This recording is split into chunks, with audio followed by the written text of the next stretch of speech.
Srejut Gambhir Singhna Khuntak Lansi Oiduna Leiraba Manipurda Leiduna Chana Thaknaba Thaurang Toramlaga Lising Amaga Chanipan Kun Mangagi July Chahi Taret khuntakpa Pemberton Sahebna Thogan Tauduna Mi Chani Galoinana Seleta Thungki Manipurda Levis ki mi chahumne Sagol Tongba Sawari kunne Lebak Ngaknaba Thanami Matam Maduda Mi lising ahum maridang rom Thauban mamangda leiramma natana Atay mafamsingdadi mi kanamata leinaramdre Silet ke Azen Sahebna Srejut Gambhir Singh ubada Yamna ikai khumnabaga loinana Raja Sahebna handak Irai laina Yeknaba tanthok piramduna Manipur khudum chanbiba sida Sarkar gi oina Aina hanna thagatchari Aikoidi Asuk laina thokani haiba thajaramdabane Aduga Nungaiba pawamana Raja Saheb ki thauna Amasung tungi pomit ubagi Arangba khudam singi wa tabada Sarkarna peladuna Raja Sahebna yabiba thoklabadi Manipur levis ki Mi chamnga sigi mathakta Lising amaga chamnga hapkatuna Matik chaba lanmi mapayama semgat pinaba khanghanjaragi Pumnamak adugi khoros Amasung kusukulaina chingbagi khoros Sarkarna pujagani Madu tabada Gambhir Singhna Takpiriba sina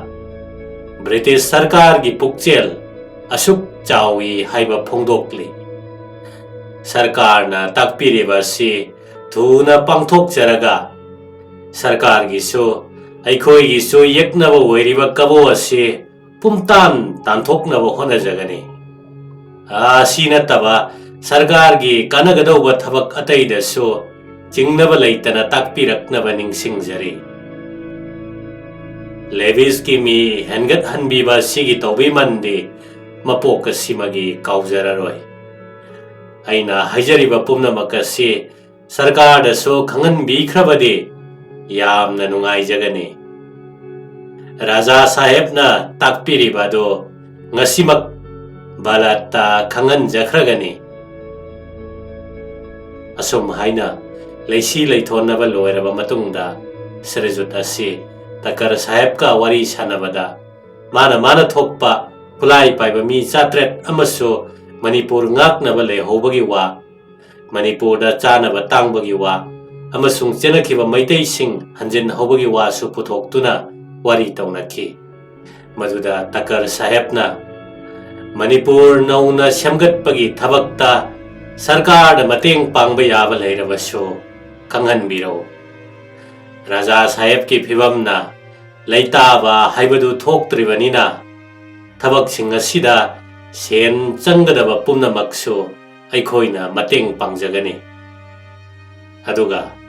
Raja Saheb so Thuna Manipur gi Rajgadi da lengkhat piduna Marup oibagi phibam asi Chesinba hengatnaba honabigadabani haina thajai Gambhir Singhna Aikhoi gi Ahaya Singhna haiba matunginna Lakliba tang kunna sida Singhasan kajage haina khanjari Madu nangnaba thokchaba tari Apanba leitana Manipur yaubiraga Ahan lamange khubamda hanjanbiruro Srejut Gambhir Singhna Levis ki drill tambinaba Captain Grant Lieutenant Pemberton amasung atai Saheb ani ahumga loinana December gi tang 19 da Imphal da thunglaga tang kunda ningthau abhishek tawki Narsingabu senapati hapki Matam khara sida cheluba maitei phanayamna hanjinnarakle Adudagi lising amaga chanipan kuntaruk ingi January thagi tarik amada Hana Manipurna khudum chalamba Kabo Valley ase amukkasu hanna loi channabagi damak Narsinga senapati bo Levis ki mi lising amaga loinaduna thaki Senapati ase sanaya thang matungina Ningai chawba mafamda Levis ki mi singado kanglup macha thokna khairaga thanamki Kohima sisu hana Manipur gi manung chalame madudasu mi chamnga thaduna lamhelaba housing phathanki matamado Manipur ngaknaba levis kilan mi chamnga da mangaire matang asida samjok ningthauga tumu ningthauga chairiba kabo mayam adu pulap punsinduna kabo da chekchinna lanban saraga langidamak thaurang tawre Narsinga Senapati na pukhiba lanmi sing ado mafam da sizinanaba thamkiba maramna mi leitaduna pawasi yamna thuna sirjutta khanganke masi hek tabaga sirjutta se Captain Grant na thaugan tawduna lehoriba levis ki mi dagi chani yankhai dang galoina laklaga January ki tang 19 da lanban adugi manakta thungki lanban ado songlaba jangal lamagi manungda yamna chekchinna sarame nunga ugana ningthina saraba lanban adugi manungda kabogi akhanaba lanmi chatret marifuga loinana khongoi mayamgana lanthengnabagi phibamda masa thuptuna leirame lanban adugi chekchinna saba matau ubane amasung lanmi sing adugi hei singbagi wa khangbane masina Grand Sahib ki motta asumna phongdokki topna kapkhaiba natrabadi levis ki mi siduna tokpa tare asigumba side aikhoi gi chanabi matungina topna kapkhaine maduda sirjut kabir singna hojikpu top kadai dagi lauruni lauruba thoklaba so puthok pusinda matam su changba warai su yamna chelani adu phawba yaknabase tuminna leiroi dauri asi haiduna thakna chanaba ising phangandanaba sinbagi numit humni khangduna lan soknaramlaga kaiduna chenkhe thabak asi pangthoknabagi damak sirjut asina kabona phakhibadagi chelakpa lanban adu sabagi thabaktasu sijinaramba maiteidagi ising chaphamgi wa hangduna khangle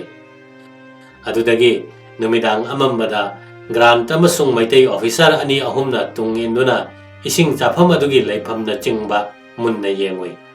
madugi matungda nong makonbada tang 19 gi nungthinda levis ki mi chani yangkhai ado kanglup khara thokna Grant amasung maitai officer singduna luchingduna yaknaba udanaba jangal adugi uwagi marumda thuptuna changselle numidang wairam warakpa matamda yaknabana uraktuna changba ngamdanaba nongmai tattana kapai adubo changaiba kangbo ado nongmai guli thawaidana masa thuptuna khara oina changsilaga numidang amambada hana sejutna takpa mafam sing adu yauduna langkhong tawduna thupam ningthina semle lanjing thangba kanglup anina thuppibadu lanbandagi gas humpu aduga ising chafamdagi gas 15 lapnare kabo sing ado maitaina phangkhriba khudong chaba adu ubada tang kundagi kunmathoi numidang phawba nongmai amasung top tattana kaptuna ngakthokna honakhi adubu kanadrabada tang kunmathoi numidang dadi lanban gi mapan phawba thoktuna aroibi chang yengnakhi kuthengnaba landadi maitai ga lamba yadabanina kabo gi mida yamna siduna matokle kabo sing adu chenbanatana tai upai leitre pulap chelabadi maitaina khangaktuna tanarakani haibagi kiduna khara chenaduna lising amaga chanipan kuntarukki January tang kunithoi gi numidang pung 10 taba matamda lanban ado pumhang hangki madu lausinba matamda top macha marine jinjal kharane levisna tha nirom chanagadawa chengne phangki madugi haktakta levis ki mi taruk sekhi mangana khara sokhi yaknabagi asiba amasung asokpa masingdi masigi saruk 10 rom hengani top ki mateng yaudana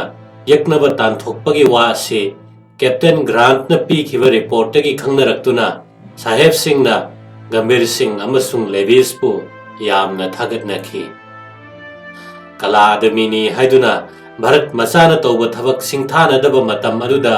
British sarkarna sirjut asigi hai singba amasung thongna amadi levis ki akhang kanbabu thagatnakhiba se maitai gi lemjaningai gi masakne masigi mamangda ningthi wangmada leiba lanban ama thugainabagi damak Narsinga Senapati gi makhada mi chahum thakibadussu mamai palei. Lam aduaida leiba kabona phaduna thabak sizinaramba maitai chahum romdagi henbasu thadokhi. Masi nataba ningai chawba housing tehannaba thakiba maitai kangrok macha macha sing adusu loina mamai paknaraktuna thakiba maitai lising amarom minai oirambadagi kokhi. Maharaj asi ningthigi wangmada matam khara leiduna yeknaba leiramba pumnamak takthokke khanduna hana thakiba migi mathakta atopa chawnga amasu thaki. Yeknaba sing ado khongmiga sagol tongba sawariga tehannaba sinduna Maharaj asi lising amaga chanipan kuntarukki February gi tang amada ningthi wangmada thumki. Pau asi tabada yeknaba sing adu kaiduna chenakhi. Makhoi adu yamna phingna chenkhiba maramna makhoina phaduna thanamba maitai lising amaromdagi henbane. Aduga sani roina lising amaga chawnga rom su phaduna masan mok leijadaba maitai singde yanthokhanki. Kundami leitrabanina Sirjut asi thuna Manipurda amuk halakhi. Kohima amasung Kabo Valley asi thangai sengma Manipur gi lam gi manung challi. Ningthi wangmagi lam asidi mathawna leiba ningthau sing tara loi chalame. Kohima da leiriba nungda yekpa khongun asi Kohima amuk nauna lausinba haktakta Gambir Singh Maharaj na yekhankhibane haine. Nung adu lam adugi mi singna yamna ikai khumnarame. Sirjut asi ningthau oiraba matungdasu Khasia Jentiana singba mafamdasu lengduna British Sarkar gi mateng pangkhi. Maharaj asi chahi 9 ningthau oiduna palame. Sana haktak asida landa tauduna lenkhiba natte. Manipur asi pumnau nauna semgalaga hanagum chaukhatnabasu hanabirame. Chenkhibadagi hanjilakpa mi mayam adugi laifam sinbiraga laubada kudong chananaba amadi lalol itiktasu chaukhatnaba yamna honabirame. Lambi anau anauba semgatuna chathok chasengi kudong chanabasu thaurang tobirame. Ziriba masi Manipur gi manung chankhriba sisu Sirjut asigi thaurangdagini. Nomba kallaba punsi adugi pothaba oina isai nongmai amasung harau kumaidasu pukning changbiduna lama somdasu chaukhatnaba honabiki. Sri Krishna gi san senba lila amasung dop pala asi Sirjut asina hudokpirambane. Sana haktak asida Maitairon amasung Sanskrit londa lairik yamna lenghalambagi wa tarabasu hojik makti Sri Krishna Ras Sangit Sangra haiba asidagi hena khangnadre. Kabona thugairamba Imphal gi konung adu hanadagi hena ningthina semgatpagi asa tauramlabasu thabakna mafang oikhibane. Punsinaga tenmane Sri Govindagi mandir asidang kharadang semgatlamba natana atai thabakti paikhatlamba ngamkhidre. Konung sadringaida matam khara leinabagi-damak Langthabalda anauba konung ama sahalame. Masida leiramba yom pumnamak chekna saduna akoibada thangapat tohanki. Thangapat asida chahi khudingi haikru hidongba matamda hiyang tanai amasung nauka khelana chingba kumai torame. Siramdaida Sirjut asi British Sarkar gi masagi oijabata thiba thodawdagi sana pukning kaya nungaikhide. Levi semgatpada British Sarkar na mateng pangkhidi haibabu kanabadi Maharashtagi Sarkar na saruk yamna hena phangki. Kabona mapangal sonthaduna British na haiba yakhriba asi Levis ki mapandagini. Levis semgatuna Sirjut asina sijinaramdrabadi masi lingkhatpada changba sendagi saruk yamna hena tingba amasung misu yamna hena siramgadawbane. Adubu Sarkar nadi Taubimal pumnamak masagi oijaba thibada mamit tangsinnarabasu Maharaj asidi khara taubikibadu punsi chuppa kaukhide. Sir James Johnston KCSI nadi masana sahib oijarabasu British ki thaudaw asi ninda tauduna karemnarame. Johnston sahib na iramba My Experience in Manipur in Naga Hills sabalairik aduda irambadagi lauthokduna Maharaj asina siramdaida Sarkarna taukhibasing adu samna hairabada Abhada Colonel Brunei Kowa Saheb amana agent oina lerame. kabo angamba kharagi motta kaboga aikhoige yengthinariba ase gambir singna oiduna leiriba kabo valley ase Burma sarkar da pirabadi soidana kokani haina agent asida haiki Brunei sahebna madu thajaduna sarkar da maram asi khanghankhre sarkar na so Brunei na haiba matungina yarakle maduda aikhoigi tawpham thokpadi oidaba ngangbagi tukat chabaga loinana wa adu thosara moidobane adudi tawdraduna thabakasi pangthoknabagidamak gambir singh da wa ngangnanaba major grant ta khanghanki grant ase